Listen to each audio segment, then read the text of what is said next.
네, 여러분 안녕하십니까. 11월 18일 토요일 주말 아침 매일 성경 묵상 함께 나누겠습니다. 오늘은 어제 이어서 욥기 13장 끝부분에서 14장 22절 끝절까지를 한번 살펴보겠습니다. 먼저 욥기 13장 끝부분입니다.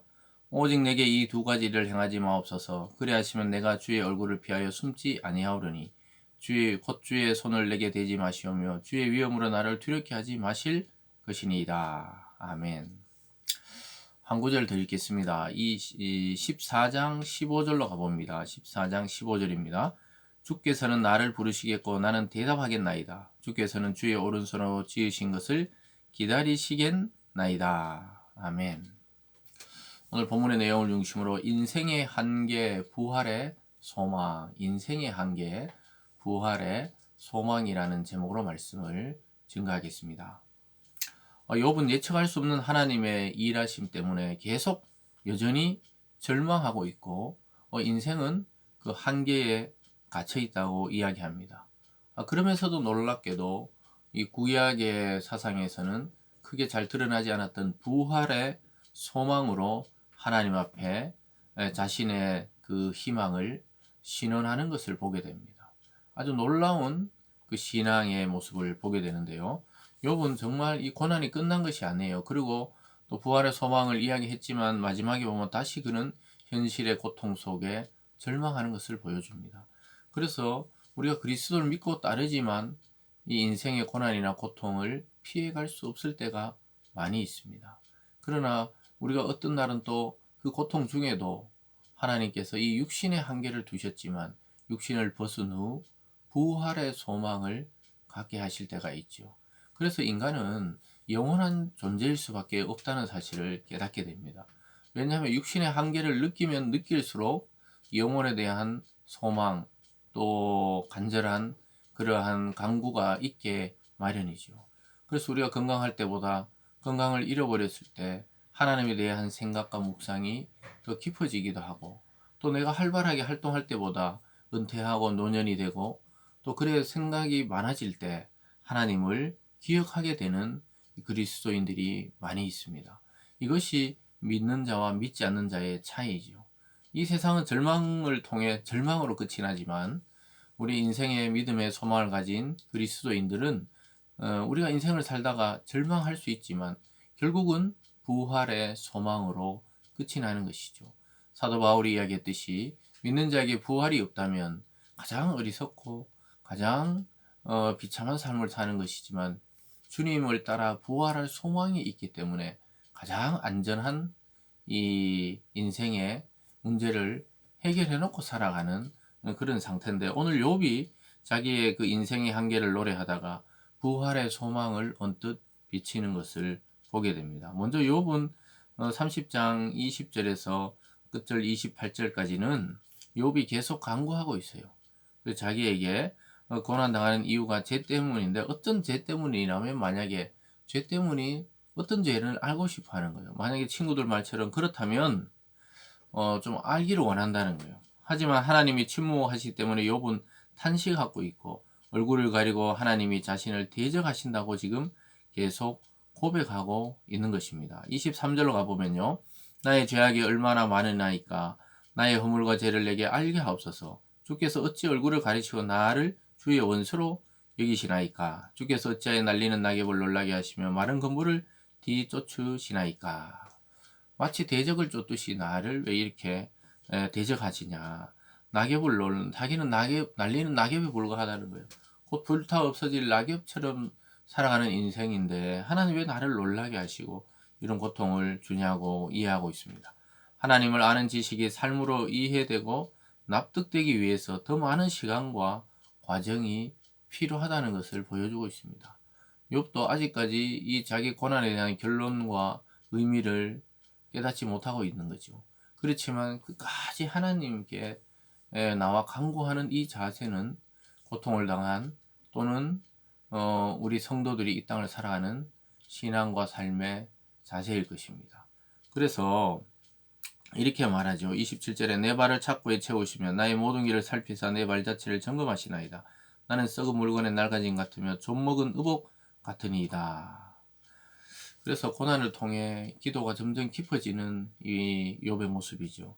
자기는 책과 착고에 차 있다. 그 발을 꽉 묶어 놓아 감옥에 갇힌 자처럼 자기는 점점 내 썩어가는 물건처럼 그렇게 낡아지고 죽어가고 있다. 이렇게 하면서 욥은 간구하고 있죠.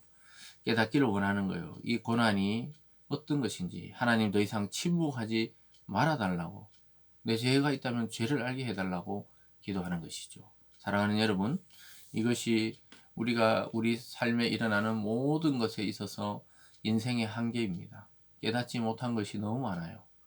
이어지는 14절 초반부에도 마찬가지예요. 14절 1절에 보면 여인에게서 태어난 사람은 생애가 짧고 걱정이 가득하며 그는 꽃과 같이 자라 시들며 그림자같이 지나가지며 머물지 아니하거든. 이와 같은 자를 주께서 눈여겨보시나이까. 나를 주 앞으로 이끌어서 재판하시나이까. 여인에게서 태어난 사람, 즉 인간이 생애가 짧고 걱정이 가득하다는 거예요. 그래서 우리가 그리스도 밖에서 있는 삶, 또 우리가 예수님을 믿지만 우리의 생애는 즐겁고 기쁘고 행복한 날도 많이 있지만 실제로는 걱정과 근심과 고민과 또 이런 것들로 가득할 때가 더 많은 것이 인간의 인생의 한계이고 또 그 무엇보다 짧다는 거예요. 여러분, 이 말은 아마 인생을 한 20년, 30년 살면 살수록 짧다는 생각을 하게 됩니다. 그만큼 생애가 짧다는 이야기를 성경에는 늘 하지요. 그래서 그냥 오늘 피었다가 지는 그 인생 같은 그런 꽃 같은 인생이다. 이렇게 말하기도 합니다.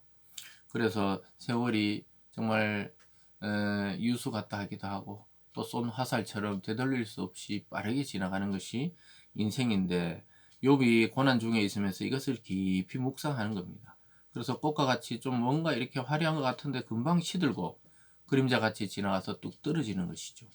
그래서 이런 자를 왜 하나님 지금 눈여겨보면서 왜 하나님 나에게 이런 고통을 줘서 이 재판을 하냐 이렇게 표현하고 있는 것입니다.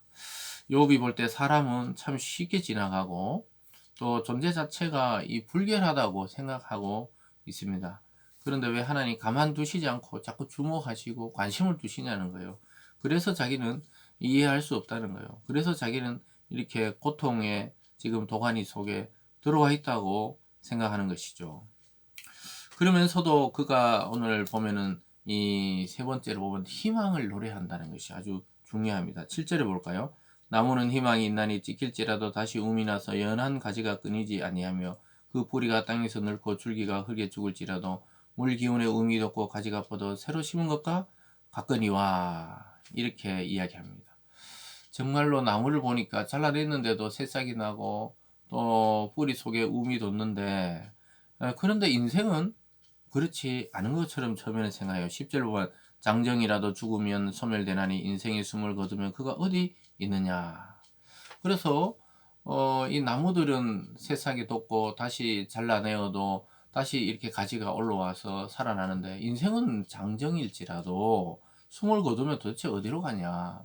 이렇게 생각하다가 그가 다시 하나님 나를 불러낼 것이라는 이 부활에 대한 이것을 깨닫게 돼요. 여러분 이것이 욥의 아주 놀라운 신앙의 고백이죠. 13절부터 쭉 읽어볼게요. 이 부활에 대한 소망입니다. 주는 나의 수월에 감추시며 주의 진노를 돌이키실 때까지 나를 숨기시고 나를 위하여 규례를 정하시고 나를 기억하옵소서. 장정이라도 죽으면 어찌 다시 살아나이까. 나는 나의 모든 고난의 날 동안 참으면서 풀려나기를 기다리겠나이다. 주께서는 나를 부르시겠고 나는 대답하겠나이다. 주께서는 주의 손으로 지으신 것을 기다리시겠나이다. 이 아주 고통 중에 놀라운 걸 하나님으로부터 이 깨닫게 되고 계시를 받게 되는 게 무엇입니까? 자기도 죽을 거라는 거예요. 장정이라도 죽고 나도 죽는데 나를 기억하시는데 어떻게 이야기합니까?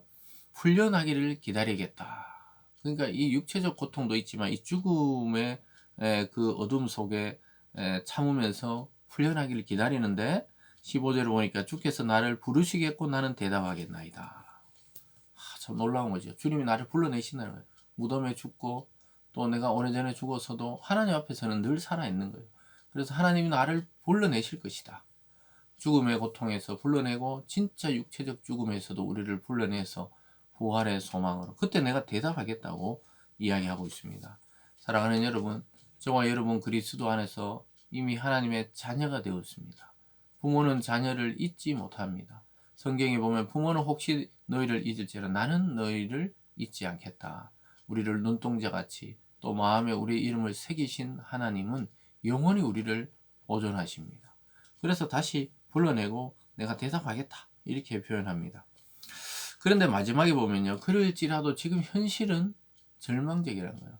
그래서 우리가 아무리 이 부활의 소망을 있어도 인생의 자기 현실이 너무나 비참하기 때문에 그 소망만으로 계속 살아가기에는 참 쉽고 간단한 문제가 아니었어요. 자기가 당하는 것은 그렇습니다. 그래서 우리가 어떤 일을 당할 때 참 소망이 하루 아침에 말씀을 듣고 생기는 것 같다가도 매일매일의 현실이 아직 해결되지 않는 삶의 문제 때문에 또 절망하는 것처럼 우리가 살아있는 한 이런 것이 좀 반복되는데 이렇게 이야기하고 있죠. 18절에 무너지는 산은 반드시 흩어지고 바위는 그 자리에 옮겨가고 물은 돌을 닳게 하고 넘치는 물은 땅의 티끌을 씻어버리나이다. 이와 같이 주께서는 사람의 희망을 끊으시나이다. 이렇게 이야기합니다. 그래서 자기가 뭔가 이래 소망이 있고 이러지만 현실을 보니까 참 소망이 없다는 거예요. 절망을 다시 노래하고 있습니다. 22절에 보면요. 다만 그의 살이 아프고 그의 영혼이 애곡할 뿐이니이다. 현실의 고난이 너무 깊어요. 그러나 이 깊으면 깊을수록 부활의 소망은 뚜렷해지는 것입니다. 죽음 이후의 부활이지 부활 이후의 죽음이 아니죠. 그래서 우리는 항상 고난 뒤에 영광이 오고 또 죽음 위에 부활이 있고 또 삶의 그 고단한 뒤에 하나님 주시는 평강이 있다는 사실을 우리는 늘 인식할 필요가 있습니다. 그래서 오늘에 살아가는 우리 성도님들의 현실의 고난이 깊을수록 우리가 알게 되는 부활의 소망도 더욱더 깊어진다는 사실을 이 아침에 기억하시면서 우리는 한계가 있지만 한계가 없으신 주님 또 한계가 없으신 그 하나님의 부활의 신앙을 소망하는 오늘이 되기를 바랍니다. 기도합니다. 사랑의 하나님, 우리의 삶은 늘 한계를 보고 살아갑니다. 그러나 성경의 말씀의 약속에 따라 부활의 주님을 바라볼 때 한계가 없으신 하나님의 약속을 우리는 더 신뢰하게 도와 주시옵소서. 이 아침에 깊이 부활의 소망을 묵상하는 오늘이 되게 도와 주시옵소서. 감사드리며 예수님 이름으로 기도드리옵나이다. 아멘.